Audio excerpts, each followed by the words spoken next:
today we're taking a look at the beginning of the end, and that is the last series, Series 20 of the DC Universe Classics line. Now it's not really going away, it's just changing. We're getting the Infinite Earths subscription club at MattyCollector.com, which you had to have purchased already. And we're also getting the smaller non-collect and connect waves of only about 4 figures or a series. And that's going to be retitled the DC Universe All-Stars. So today we're taking a look at the first figure in this series, Hawk, from the team of Hawk and Dove. First, we're going to take a look at the back of the package here, and I must say a little bit sparse on the statistics and even the biography. They've eliminated the date from the first appearance in the comic, and the statistics area for all these guys seem to be very lacking compared to other waves. Here you see a picture of the figure, and you can see the other figures in the wave, and the Collect and Connect Necron figure. And I think it's very appropriate, since this is the beginning of the end for the DC Universe Classics and moving into All-Stars, that this wave pretty much focuses on figures that were prominent, or characters that were prominent in Blackest Night and Brightest Day. Taking a look at the figure here, first off, the sculpt of these guys is very nice.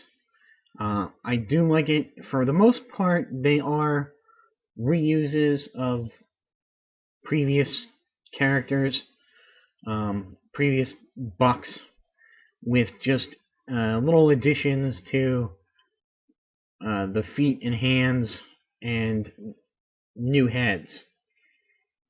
Like, for instance, he has this great head sculpt, which shows that he's really ticked off. He's angry, being the Hawk, the embodiment of basically war and rage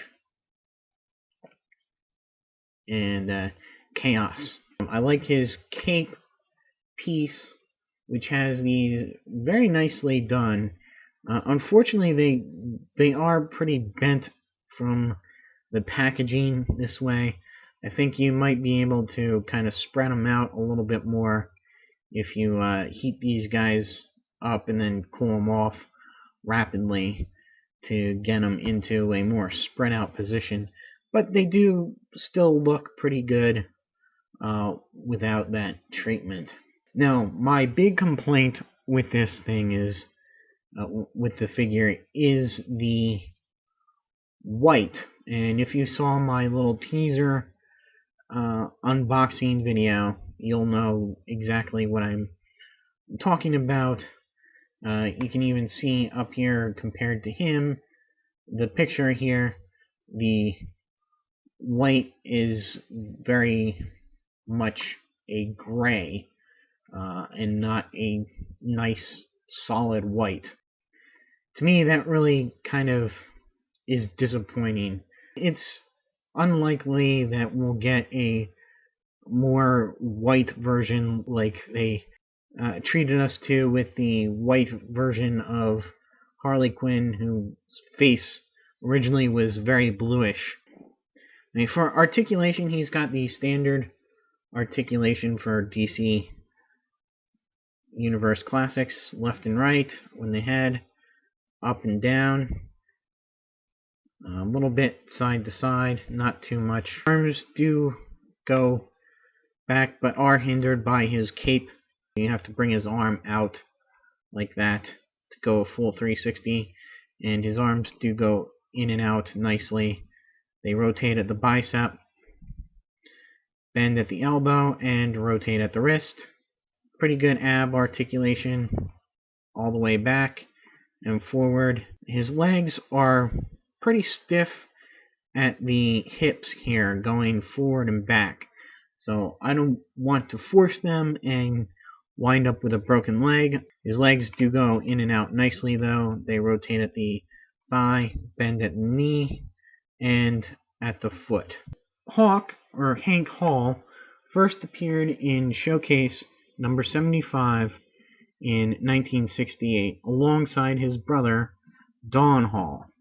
And they got their powers of super strength and heightened agility and speed, along with healing powers as well, from some sort of in the first story, it was this mysterious voice, and this was later retconned into some of the lords of chaos, and a lord of chaos and a lord of order,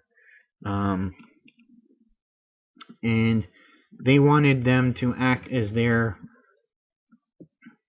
avatars, if you will, on the mortal plane.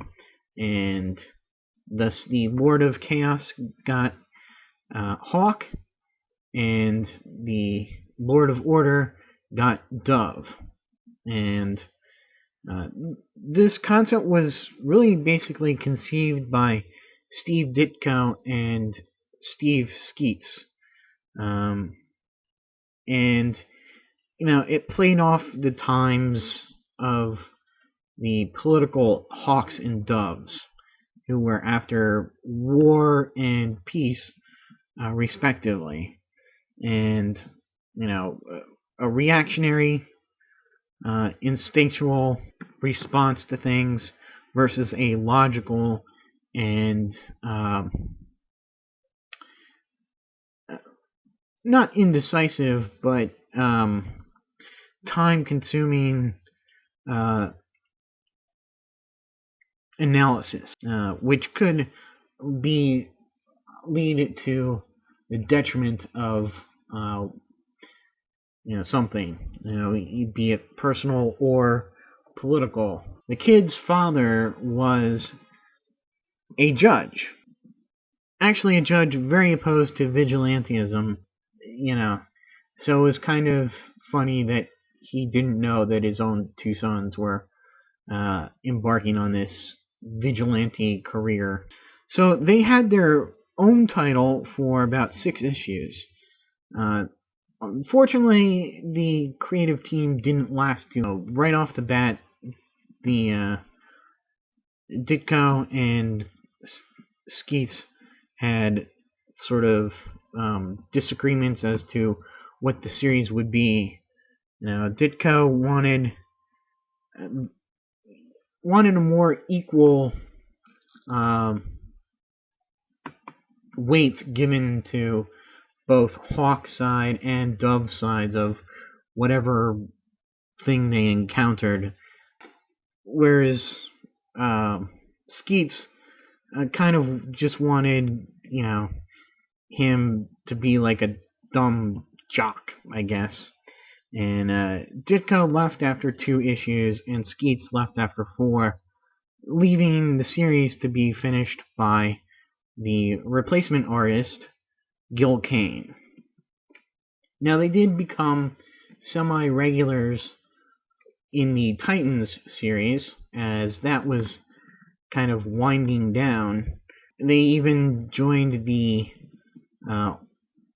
not often seen but often mentioned Titans West. Don died in the Crisis on Infinite Earths, defending people against some of the Anti-Monitor's shadow demons. Hank did survive the crisis, but without Dove to sort of rein him in, and just from the emotional loss of his brother, he became increasingly violent. The new Dove, Dawn Granger, received her powers right at the instant Dawn was killed. So Hank and Dawn's paths crossed at Georgetown University, where they both went to school. And DC became the setting for the new series. And that would be in 1988. And that series was written by Carl and Barbara Kessel. I believe it was the debut of Rob Liefeld on a regular book. Yes, that Rob Liefeld. So anyway, they introduced this a new concept into the Hawk and Dove sort of story, and introduced the Lords of Chaos and Order that was retconned into their origin, and their home dimension in this land of Derpsa Tau that's mentioned in the Dove biography on the back of the card. At the end of that story, they actually become merged with the lords that first gave them their power. That gave them increased powers, and giving Hank increased strength, and his skin was hard enough to be bulletproof. Hank also had the unfortunate duty of replacing a hero that would have turned into a bad guy during the Armageddon 2001 storyline, which originally it was supposed to be Captain Atom, who turns into the villain Monarch. And when this was leaked, they decided to switch it over to Hank Hall. So after being outed as Monarch, he switches over to the villain name of Extant during 0 Hour. Actually, as Extant kills a bunch of the JSA off, as well as aging them back into their real chronological ages. So he is killed when Atom Smasher travels through time with, I believe it's the android Hourman, and replaces his mother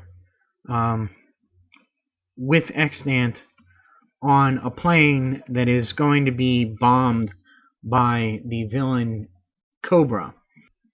Having died, it's revealed that Mordru has manipulated Hank ever since the death of his brother into meeting Dawn Granger as the new Dove, and with the hopes of trying to create the person who would become the new Dr. Fate.